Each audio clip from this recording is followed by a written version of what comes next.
I really see dreamers and doers as a part of who I am. I believe that I really am a dreamer, a doer. I usually call it a visionary. Yeah, I think the whole networking aspect of IMTS is incredible because you have over 100,000 people, manufacturing leaders that are coming to Chicago for IMTS, and so you just have everybody here that you could possibly want to meet in the industry, and it's just a great opportunity to do that networking, to go out to dinners, to meet at booths, to just do everything you can in order to get ideas from people and see what they're doing and see what they see as the latest trends and really using that in order to elevate your business. I mean, it's just a huge opportunity to talk with the best and the brightest manufacturing leaders that we have in this country and in this world.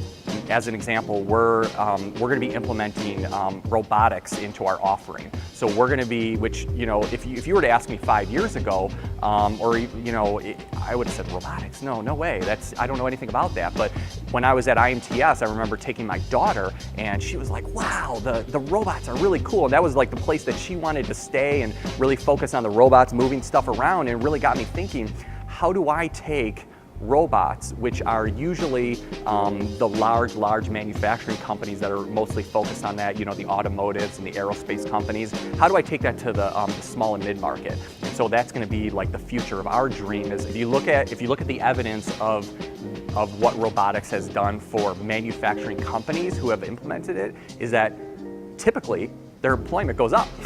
So it's a little bit counterintuitive, but once they start implementing robotics, they start growing as a company and they start hiring more people. Every manufacturing leader needs to send somebody to IMTS, period. More wonder to wander, more new tech to spec. Get a leg up where dreamers and doers connect.